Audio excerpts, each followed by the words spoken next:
Welcome to Creator's Head Studio. I'm Tom Arcu, feature film producer, director, screenwriter, and novelist. And I'm John Colton, creator of ColtonComics.com and writer of Paul Bunyan versus Dracula. We're going to talk about David Ayer and release the Ayer cut.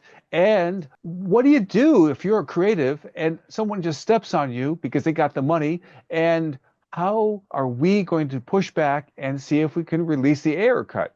So take it away there, John. Well, I think it's something that's been a hot topic as of late, and most recently, David Ayer stopped talking about it on Twitter Oh, because the James Gunn Superman trailer came out, okay. and he didn't want to distract from any of the noise that that was getting. Okay. And, so that was kind of fun to see. Okay. I'm with Kind you. of creatives supporting and sticking up for each other. Absolutely. Creator's Edge Studio. It's our philosophy. He's long contended that his version is a different movie. Yes. And why they've been pushing for it to be released. Right. And it's now, I think it came out in 2016, Hmm. so it's been a while. We are now And 2025. yeah, I think the world is ready for it. Phew. I saw on HBO Max that they recently released the extended edition Excellent. of the Suicide Squad. And that was pretty interesting Hmm. because you got to see a bit more Joker. David Ayer has promised that his version has a lot more Joker, Excellent. both in terms of screen time, but also his involvement in the overall plot line. Ah, gotcha. And, that brings me back to I liked the first version that came to theaters. It was very stylish Hmm. and, had great cinematography. Okay. Obviously, amazing cast with Margot Robbie, Will Hmm. Smith, Scott Eastwood, all great players Okay. doing their thing. But what kind of threw me was Hmm. the premise and the reason behind the Suicide Squad being created. Okay. Is in the movie they said that they put this team together in case Superman ever goes rogue or, Superman turns evil. They're going to need something to stop him. Right. Harlequin is going to kick him in the face, and that's going to really knock him down. Right, right. There's no members of the Suicide Squad that would have a chance either individually or collectively, Right. no matter how crazy they act. I think that was kind of what threw me. It was like just Hmm. the whole basic premise for the movie not making any sense. Right. It's at that point where the suspension of disbelief ends. Gotcha. It makes sense that the air cut is completely different. What I read, Hmm. I think in the Hollywood Reporter or Deadline, Right. was that the studio saw the Deadpool movie and how Mm. great that did Oh, as kind of this half comedy, wisecracking superhero movie. okay. And they wanted to turn Suicide Squad into that Hmm. after they saw Deadpool. And it had already been shot.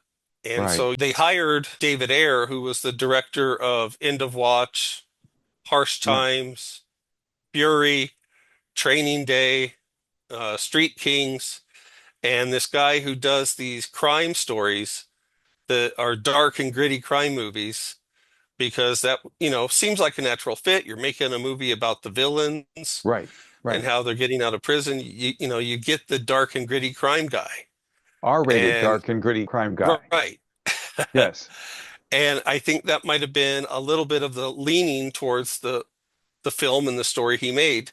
Sure. And then after he's done, they're like, well, let's turn it into a comedy. Yeah. And that's just never a recipe for success. Right. It's kind of like someone bakes a cake and starts frosting it. And then someone says, well, hey, what if it was red velvet instead? Just And just tries to, throw in stuff yeah, in there and right. it'll be fine. Yeah, it'll be fine. And then everybody has a taste of it and they go because it was a mismatch. Yeah, I'm with you. I'm with you. Yeah. Well, and I think the director's cut is just something that that is great to get out there for creatives, Certainly. I'm with Like you. uh we know there's five different versions of Blade Runner. Right. There was the director's cut of Aliens that came out, Hmm. and of course, infamously, Lord of the Rings had director's cuts of every single movie in the trilogy. It's a nice treat for fans Sure. that they can give us, and it's basically from a product that they already made. Right. So I Right. don't see the reason not to do it. I'm with you. I got three things to add to this because I am with you. We are screenwriters. We also produce material. And the thing is that how can a creative protect themselves from this mess where in midstream someone says, yeah, go ahead, make your R-rated film. And oh, by the way, somebody else's film did well. Midstream, completely rejigger it, throw in a couple of quick reshoots, and good luck. So I got three ideas. First, if you can do it, and I've done it, be a producer, director, and writer. Whether it's the next film or whatever is your next project, you got to stay strong. You're a creator, and we here at Creators Ed Studio want to support you. By the way, I support creators to stay strong and protect themselves with courses. This is one of my courses, Success Secrets, Confidence and Skills to Handle Toxic People. Now, have you felt held back by toxic people who drain your energy?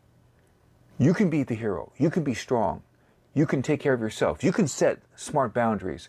You can make things happen so that you stay that creator that you are. Look in the description below for the link and check this out. Success Secrets, Confidence and Skills to Handle Toxic People. Be a producer, director, and writer. Even if you got to do it on a small scale, because then if you're a producer, you've got power, you can do something. Now, an example is The Sixth Sense.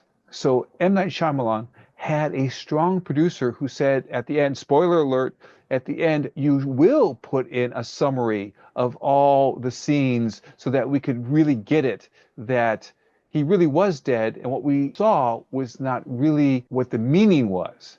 And so the strong producer overrode the director, which was M. Night Shyamalan, to the benefit of the film.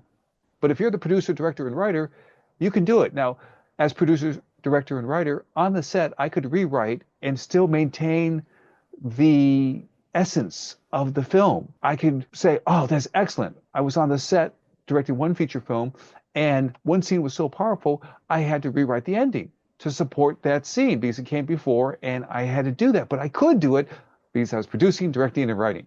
My second point is this: have one for them and one for you. So I always remember this. Lethal Weapon. They wanted to do another Lethal Weapon. Danny Glover said, well, if you want that, I get to make my movie first, and then I'll give you another Lethal Weapon. Because the guy who played Data, Brent Spiner, he said, look, you want me to be in the next Star Trek movie? Well, I need to have a role in another movie, or pay me. Well, he didn't get that other movie before that Star Trek movie, and so all they did was pay him. He didn't get another role in another movie. So if you want to have your movie, have one movie for you first, and then have one movie for them, if you're going to make a deal. And then the third thing I want to share is, for all of us creatives, you got to view your whole career as one big journey. View the whole journey. And in any journey, you're going to have some wins and you're going to have some losses. And so up until 2025, maybe we'll get that Ayer's cut. But up to now, David Ayer seems to have had a loss. My vision, my Suicide Squad, has not been seen by the public. It's been a loss. If I recall correctly, there were 50,000 people teaming up to push and say, we want release the Ayer cut. So there's probably even more at this point, but excellent stuff. Well, I think, like you said, it's just important to recognize everything has its ups and downs. Right. And I think the air cut is coming.